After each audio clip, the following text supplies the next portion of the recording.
Bueno, buenos días. Bueno, somos todos colegas. Trabajamos en el área sí, en el área de psicología, en la formación de formadores, en Consejo de Formación en Educación. Mi nombre es Marina Izaza, soy la coordinadora del departamento. Y bueno, tengo acá unos invitados que han hecho una investigación de campo, obviamente. Bueno, no podía ser una investigación bibliográfica, pero acá es con los protagonistas, son los estudiantes de cuarto año de magisterio en la carrera de maestro de primera infancia. La temática que nos convoca es el valor de la emoción en la didáctica del nivel superior, justamente. Es una idea que me motiva a mí hace mucho tiempo, conocer en esta experiencia mía muchos docentes en el área de psicología, con mucha formación en la disciplina, pero a veces con poca cuestión didáctica. Pero no porque no quieran, sino porque provienen de formaciones universitarias, por ejemplo, de egresados de la Facultad de Psicología o, en fin, de distintas, inclusive del área de psicomotricidad, en fin, que sí, trabaja muy bien a nivel de las temáticas para las cuales se presentan a trabajar, ¿no? Son seleccionados en base a, en fin, no viene al caso de eso. Pero lo que voy es que siempre nos hace falta una actualización en lo didáctico. Y el enfoque que hacen los compañeros es que tiene que ver con la emoción y cómo, qué papel juega o qué papel no juega, aunque no se diga juega un papel siempre. Me resultó muy interesante, entonces los voy a presentar. Patricia Alberti es la directora del Jardín de Práctica Enriqueta Conti Riquet, que saben que es un jardín, el primer jardín creado en nuestro Uruguay por ley, y bueno, en fin, tiene una trayectoria muy importante, y allí es donde se hace la práctica de esta carrera de maestro de primera infancia. Ella es educadora sexual también y estudiante de psicología avanzada. Enseña didáctica en los institutos normales de Montevideo. Y el maestro Paul Carrasco es orientador técnico también en el INET, enseña en el Instituto Normal el Seminario de Educación, el Instituto Normal, digo bien, el Seminario de Educación Sexual, y ha hecho especializaciones en dificultades de aprendizaje. Bueno, entonces los dejo aquí, compartiremos este ratito. Muy bien. Bueno, primero le queremos contar por qué empezamos a reflexionar en el tema de la emoción y cuál es su valor en la enseñanza, en el aprendizaje y en la didáctica, ¿verdad? Primero que nada surge por un tema de reflexión sobre nuestra propia práctica educativa en los institutos normales, en la INET, reflexionar sobre cómo presentábamos los temas, cómo nos comunicábamos con los alumnos. Y bueno, pensando y siempre reflexionando sobre eso, empezamos a pensar sobre la emoción. También otro hito fue el curso de mentores, de Nobles Educadores que hicimos con Patricia, que ahí empezamos a tener una investigación bibliográfica, y bueno, muchos autores que estuvimos trabajando también nos llevaban a pensar en cómo crear diseños de dispositivos de acompañamiento, cómo acompañar a los alumnos, cómo mejorar nuestras propuestas. Pero creo que fundamentalmente el tema surge por el contacto que tenemos cotidiano con los estudiantes, ¿verdad? El pensar cuáles son sus fortalezas, el pensar cuáles son sus debilidades, cuáles son los desafíos propios que tienen en la carrera, que es una carrera que es difícil, que lleva mucho tiempo, que muchas veces es muy estresante. Y bueno, el conversar con ellos nos llevó a pensar a ver cómo podíamos crear un acompañamiento lo más adecuado posible y lo más adecuado también a sus necesidades, ¿verdad? Y ver cuál era el sentir, ¿no?, de estos estudiantes. Exactamente. Entonces, como decía Patricia, ese sentir, nosotros empezamos a pensar sobre la importancia de trabajar desde y con la emoción, ¿verdad? ¿Por qué pensamos en esto? Sobre todo porque es algo omnipresente en el ser humano, ¿verdad? La emoción recorre todo el ser, los sentimientos recorren todo el ser, recorre lo intelectual, lo actitudinal, lo axiológico, la toma de decisiones, y sobre todo cómo percibimos el mundo, ¿no? Cómo percibimos la realidad, y cómo nos comunicamos con otros también. Hay un autor, Marina, que dice una cita que buscamos, que nos pareció muy interesante, que también nos disparó un poco para esta temática, que dice que los sentimientos son los órganos con los que percibimos lo interesante, lo que nos afecta. Lo demás resulta indiferente.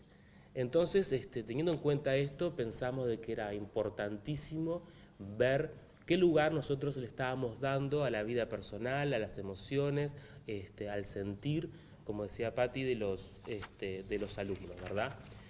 Porque silenciar todo eso o no tenerlo en cuenta a la hora de enseñar, y más todavía enseñar una profesión, enseñar un oficio, ¿verdad?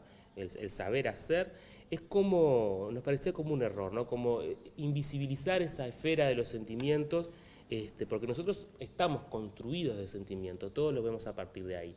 Y el acto educativo debe abarcar todo el ser, no solamente la parte intelectual. Y si nosotros, como docentes, no trabajamos eso o no lo tenemos en cuenta y nos centramos quizás en otras cosas más teóricas, pueden aparecer lo que decía Santos Guerra, ¿no? Que son las zonas de silencio, ¿no? La cultura en sí mismo durante mucho tiempo ha ocultado lo sentimental, ha ocultado la parte de poder expresar, siempre el ser como muy sentimental es algo que decir, vos es una persona que es más débil, ¿no? Ser muy inteligente no hay ningún problema, cuanto más inteligente seas mejor, pero eso es muy sentimental, es otra cosa, ¿verdad? Yo qué sé, por ejemplo, llorar en público o el expresar las emociones es algo que siempre ha sido como mal visto, ¿verdad?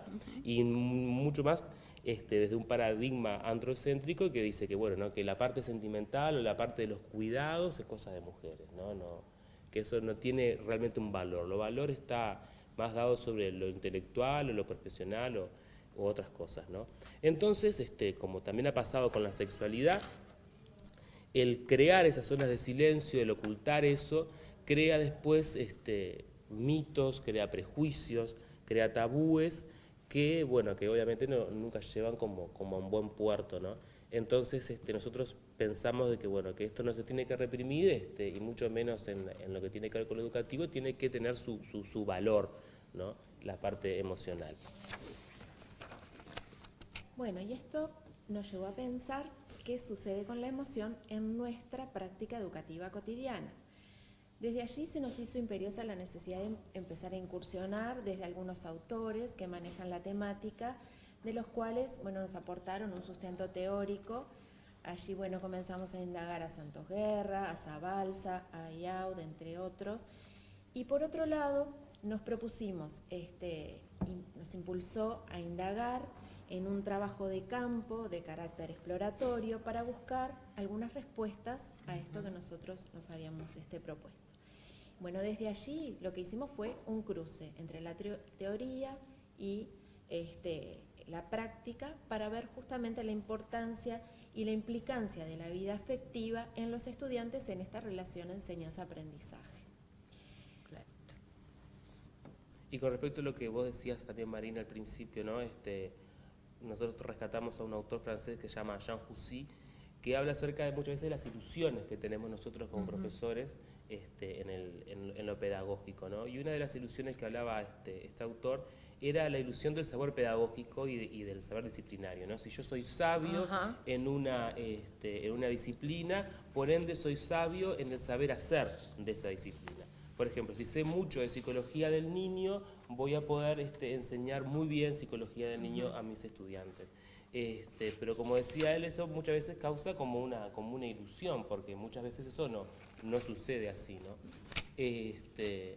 Entonces, bueno, nuestro punto de partida ha sido para la pequeña investigación que hicimos de carácter exploratorio, ha sido esta, ¿no? Que la escuela ha sido tradicionalmente el dominio de lo cognitivo y que esta hegemonía de lo intelectual ha dejado atrofiada la parte afectiva, ¿no?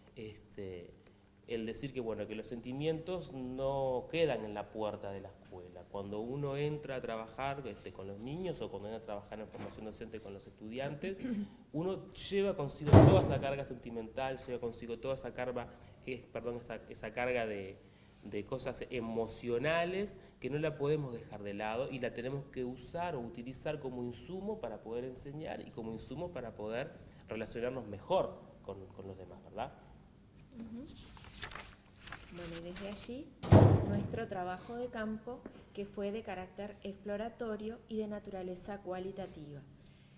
Esto es importante, ¿no? Sí. Nosotros sentimos la necesidad de realizar entrevistas a estudiantes del último año de la carrera de MPI, en cuarto año, con los cuales trabajamos, Paul como maestro adscriptor, yo como directora de práctica, y bueno, nos quisimos focalizar en algunos aspectos que luego iban a ser como puntapié para nuestro trabajo, ¿no? Parece entrecruzar de teoría y de práctica. Bueno, desde allí hicimos una muestra de 15 entrevistas a estudiantes del último año y nos propusimos como objetivos conocer el lugar de la vivencia y emoción en el trayecto educativo de los estudiantes en su paso por los institutos normales en relación a sus procesos de enseñanza-aprendizaje. Y por otro lado, identificar cuáles fueron para ellos las opciones didácticas más significativas, ¿sí? Bueno, realizamos una serie de preguntas que, bueno, se las voy a leer. Sí, claro. Y luego vamos a analizarlas. ¿Crees que tu emocionalidad, tu historia personal y tus trayectos educativos anteriores al ingresar a los institutos de formación docente fueron tomados como insumo didáctico por el profesorado para impartir los cursos regulares? La siguiente pregunta. Partiendo de la idea de que para que haya aprendizaje significativo es necesario conectar con los conocimientos previos, pero además lograr una disposición positiva hacia el mismo, ¿sientes que estas ideas fueron contempladas a la hora de planificación de los cursos de los cuales fuiste parte? ¿Qué estrategias didácticas puedes identificar que hayan utilizado con más asiduidad por los docentes? ¿Podrías ordenarlas?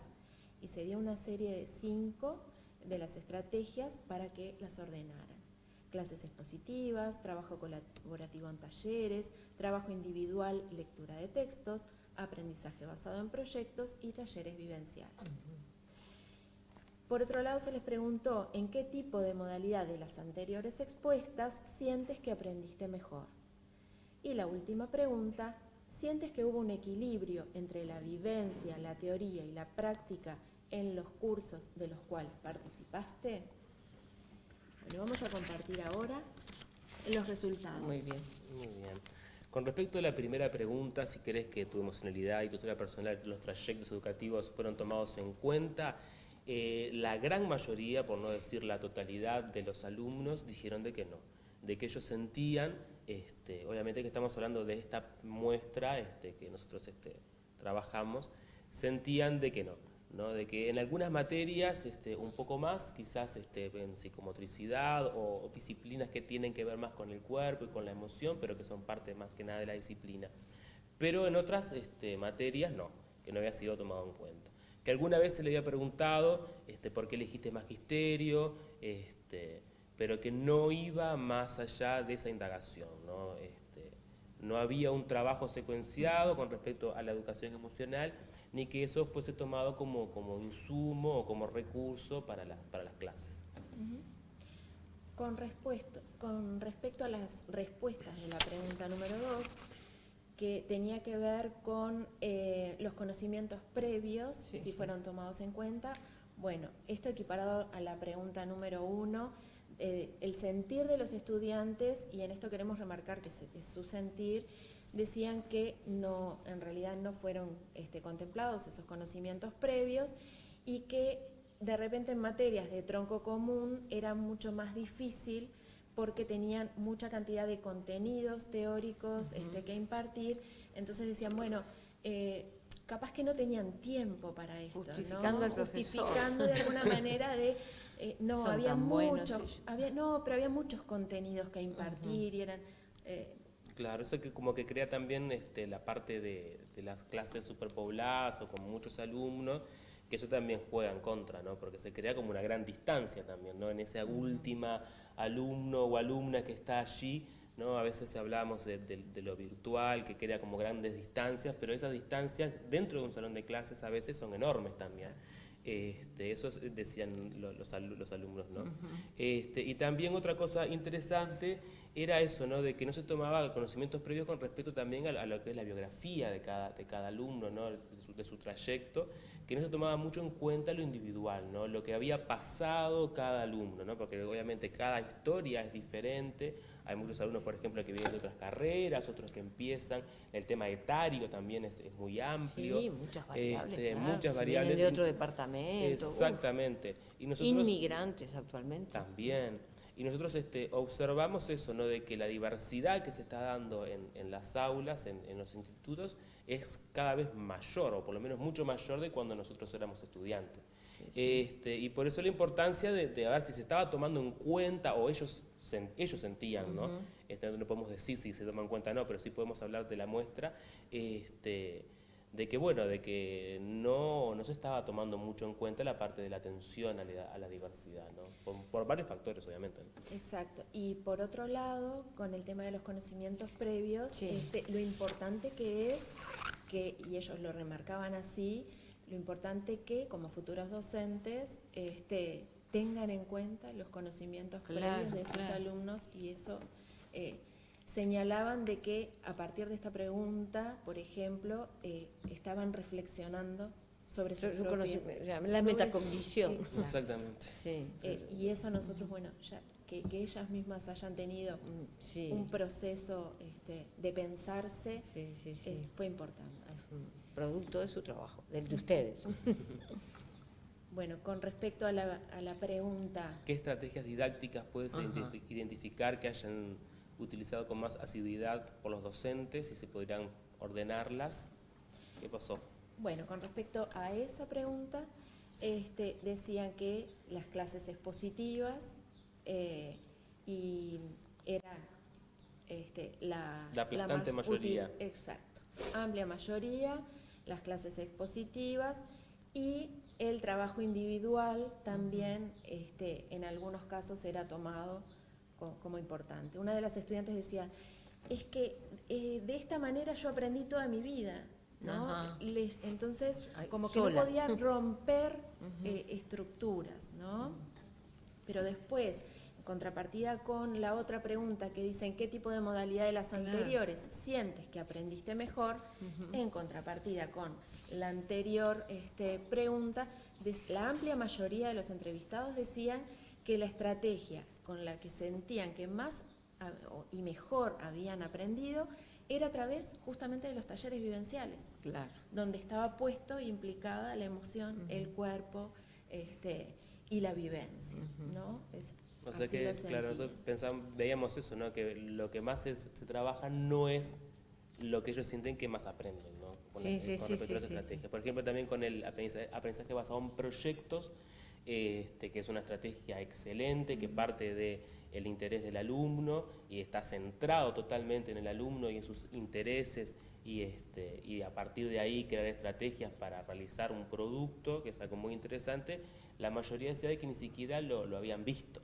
No lo conocían directamente. O sea que esa estrategia, que es muy buena, prácticamente ellos, con respecto a la muestra, siempre repito lo mismo, no estaba presente. Estoy pensando que, bueno, sobre todo en la área didáctica, los profesores de didáctica o en general, capaz de cualquier asignatura, se enseña, bueno, los contenidos ni que hablar, y de repente gente con experiencia hace alusión o referencia, poniendo ejemplos, en relación a cómo se enseña en el nivel en el cual se va a desempeñar el futuro estudiante, ¿no? Cuando tenga su título. Pero es difícil mirarse a uno mismo y siendo el modelo en vivo de cómo enseño. ¿Se entiende lo que digo? Es como ese isomorfismo entre cómo yo enseño y cómo quiero que enseñen. A veces hay un divorcio absoluto. Como quiero, como dice la teoría, como estoy diciendo que es lo mejor, los conocimientos previos, lo significativo del vínculo. Y sin embargo acá no hay vínculo, o hay, pero no se da lugar a analizarlo porque no vamos a perder tiempo. Exacto. Vamos a ver qué dice Pigeon Rivière de los vínculos, pero lo que dice Pigeon Rivière, no que no pasa a mí. Muy bien. Sí, y tú hablas también de eso, ¿no? De poder abrir la puerta Exacto. del aula y el poder mostrarse y el poder intercambiar y el poder realmente Claro. visualizar, ¿no? Al otro en este acto Sí, educativo, sí. que es fundamental. Bueno, en cuanto a la siguiente pregunta, si sientes que hubo un equilibrio entre la vivencia, la teoría y la práctica en los cuales, de los cursos en los cuales participaste, esto fue bastante contundente. Sí, también el peso de lo teórico es muy importante, muy importante. Y también pasó lo mismo, ¿no? Muchos estudiantes decían eso, de que había mucho teórico y que la parte de la vivencia, de la emoción, de otro tipo de, como se llama, de propuestas, no estaban presentes, sino que era todo muy expositivo, todo muy teórico, pero cuando se realizaban ese tipo de propuestas, ellos lo veían como algo muy rico, como algo muy positivo, que les servía muchísimo, ¿no? Una de las respuestas que nos llamó la atención fue una estudiante que decía de que ella quería poder practicar para equivocarse, ¿no? Que ella quería eso. Entonces ahí, bueno, te das cuenta que ellos están pidiendo eso, ¿no? Del saber hacer, ¿no? Del practicar, del poder poner en juego su propia vivencia, su propio cuerpo, no solamente el tema de escuchar y reflexionar únicamente desde una parte intelectual, sino también de un saber hacer, ¿no? Y estaba bueno eso que decía, ¿no? Para poder equivocarme, decía ella, ¿no? Claro, pero acompañada, porque exactamente. me va a decir cómo arreglo esta equivocación. Claro, y ahí que, obviamente, ¿no? De que el docente tiene que tener una figura más de acompañamiento, ¿no? Pero que el aprendizaje esté centrado en el alumno, no centrado solamente en la teoría, ¿no? O en los autores. Bien, entonces, ¿cuál fue nuestra reflexión a partir de esta indagación que hicimos, a partir de las respuestas de estas estudiantes? Nosotros empezamos a pensar, bueno, que esto deja en evidencia justamente de que los alumnos dicen aprender mucho mejor con el trabajo colaborativo, con la vivencia, con el trabajo en talleres, pero a su vez, desde la formación docente, generalmente la emoción es dejada de lado, no es tomada tan en cuenta como insumo didáctico prioritario, ¿no? Claro. Salvo algunos casos. Bueno, y si nosotros nos posicionamos y pensamos que estas estudiantes el próximo año van a tener su clase, van a tener que pensar en cómo trabajar con estos niños pequeños, ¿no? Van a tener que tener ese rol de enseñante y deben de tener que, además de impartir los contenidos, deben que tener en cuenta los conocimientos previos, la emoción, desde las diferentes áreas del conocimiento.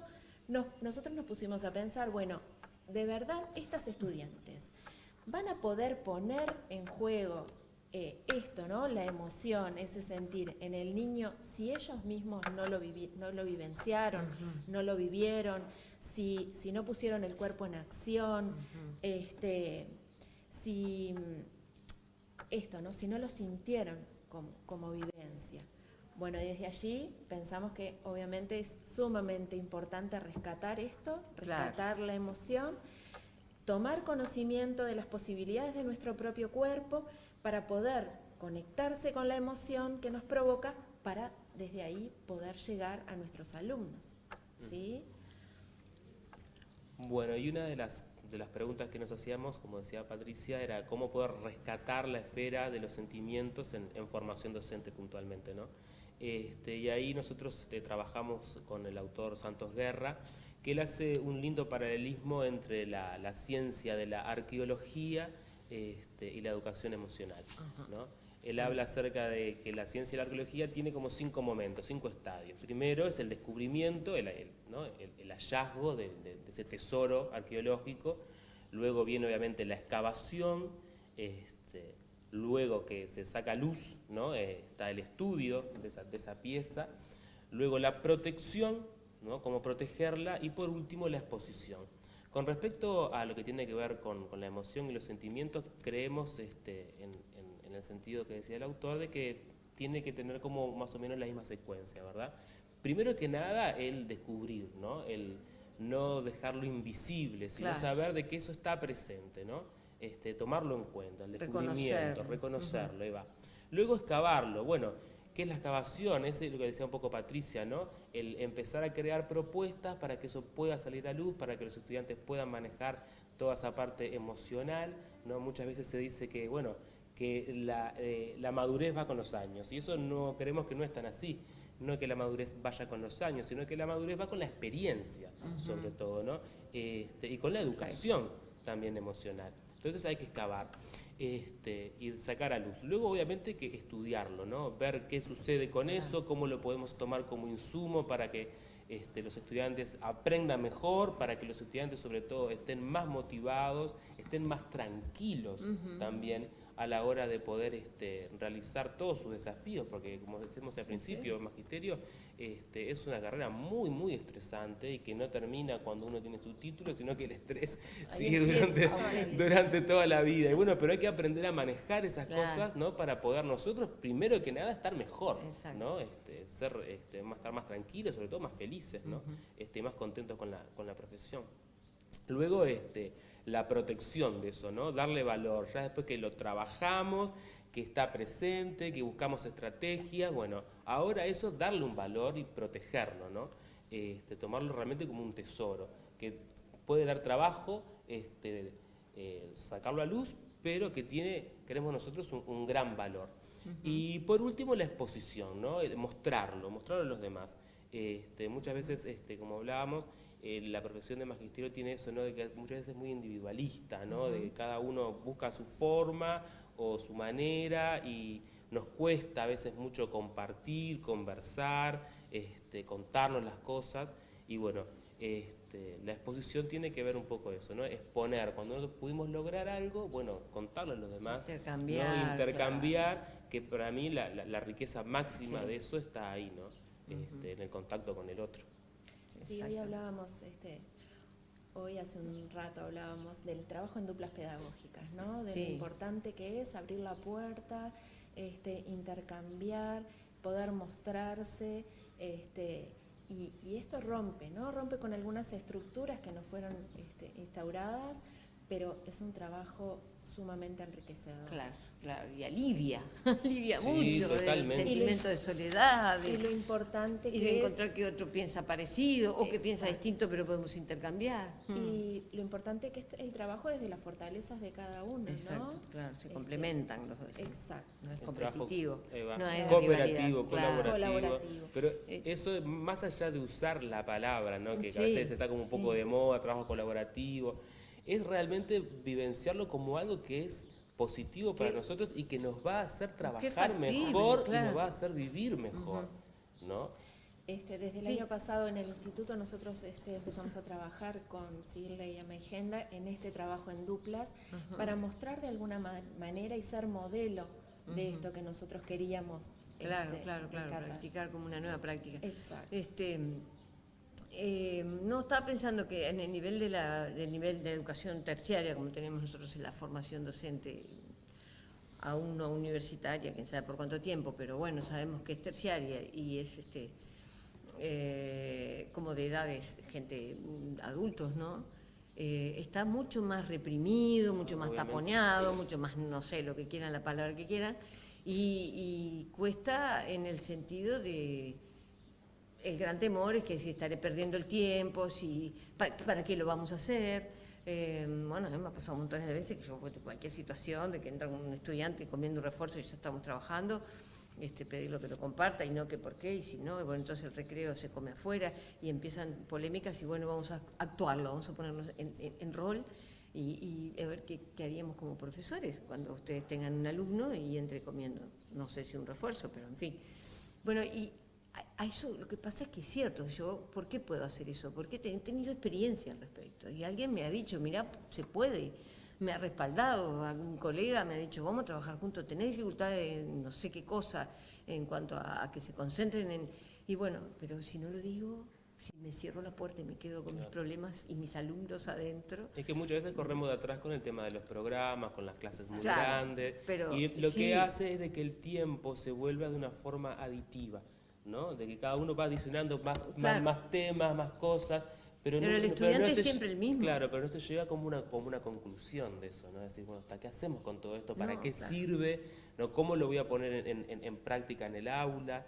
¿No? ¿Qué dificultades puedo tener?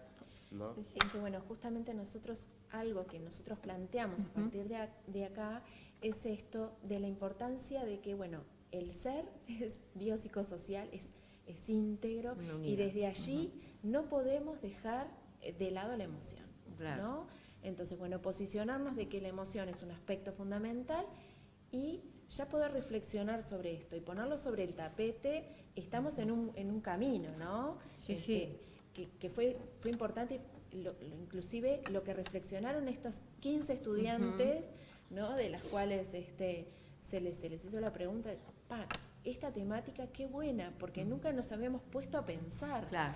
Le llamaba la atención que habláramos de eso. Claro, y ellas mismas reflexionar sobre su práctica a partir de estas preguntas fue significativo. Un hallazgo. Y por otro lado, bueno, los tuvimos que trasladar después al resto, lo tuvimos que colectivizar de alguna manera para marcar la importancia.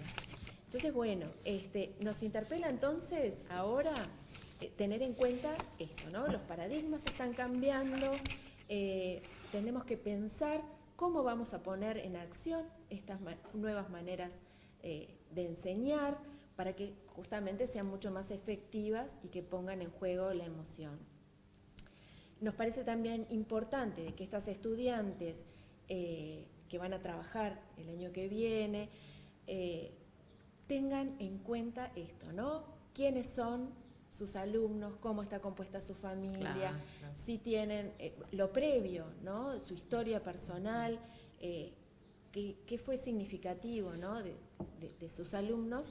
Y lo mismo, ¿no? A nuestras estudiantes, conocerlas, por qué la elección de la carrera, humanizar el vínculo, porque de verdad todos somos... Y eso trabajarlo de forma consciente, ¿no? Exacto. Trabajarlo de forma consciente y también secuenciada, ¿no? Es decir, vamos a trabajar esto puntualmente. Claro. Bueno, Zabalza dice, ¿no? Como que se deben de considerar imprescindibles las aptitudes emocionales, relacionales para ejercer la docencia de manera sostenible, ¿no? Sí. Esto de tener una base donde sustentar y bueno, también pensar en el concepto de empatía, ¿no? Porque nosotros en nuestro rol docente se implica la vida afectiva y bueno, desde allí cómo nosotros tenemos que pensar en el otro, el que el otro pueda escuchar, ¿no? Me puede escuchar, yo lo puedo escuchar. La toma de perspectiva del otro es fundamental y no podemos olvidarla. Y bueno, esto de la definición de empatía a nivel educativo específicamente se considera como un punto de partida de la inteligencia afectiva y un concepto íntimamente relacionado con la construcción de los vínculos. Y nuestro rol es saber construir los vínculos. Exacto. Es importantísimo. Es sumamente importante. Lo mismo el trabajo en equipo, ¿no? Permanentemente nosotros promovemos ese trabajo en equipo y desde allí tenemos que estimular, ¿no? Ahí dice, ¿no? Estimular la conciencia emocional como competencia socioemocional contribuye a promover el bienestar personal. Y hay algunas técnicas como mindfulness, por ejemplo, que trabaja la emocionalidad a partir de, bueno, el ser consciente de qué siente mi cuerpo, cómo siento y cómo puedo transmitir ese sentir es fundamental, ¿no? El sentir si estoy tenso, si estoy más relajado, el ver si estoy dispuesto al aprendizaje con respecto a la emoción y el cuerpo es fundamental. Y bueno, el mindfulness es una de las técnicas. Los cuerpos también entran al aula, ¿no? No solamente la cabeza. Los cuerpos también están siempre presentes. Tal cual. Entonces, bueno, se hace necesario integrar también a nuestra formación docente programas de atención a esto, ¿no? A estas prácticas motrices introyectivas, ¿no? A la emoción. Planteamos entonces aprender desde esa experiencia, algo que ponga en juego no solo lo cognitivo, como ya venimos hablando, sino la vivencia, los afectos, y solo es posible si se contemplan los vínculos, contemplan las relaciones que tienen entre los actores y las particularidades también de cada uno. Bueno, y no solo se puede transmitir lo que se siente, ¿no? Lo que se vive, lo que se internaliza. Para finalizar, pensando en emociones, queremos citar a Saint-Exupéry, que dice: «He aquí mi secreto, es muy simple, no se ve bien, sino con el corazón». Y lo dicen en versitos y juntos. lo decimos. No podemos decir los tres. Como maestro de inicial que somos. Porque estamos convencidos. Somos maestros de inicial. Y no, en realidad lo que nosotros quisimos fue el ponernos a pensar. Y si esto en realidad sirve solamente para una reflexión personal, para nosotros ya es mucho. Sí, es el corazón de la cosa, Exacto. parafraseando a Saint-Exupéry. Exacto, así que agradecer Bueno, muy esta bien. instancia. No, muy bien, sí. Y agradecer también de vuelta a los alumnos que con toda la buena onda nos ayudaron a hacer Por todo supuesto. esto. Claro, Y sí. agradecer también en mi caso de Jardín 215, fabuloso Jardín 215, que también todas las maestras y personal me dieron una mano Muy para bien. pensar todas estas cosas. Tenés tu hinchada. Sí. Bueno, muchas gracias y hasta otra oportunidad. Que pasen Bueno, muy bien. muchas gracias, Marina. Chao.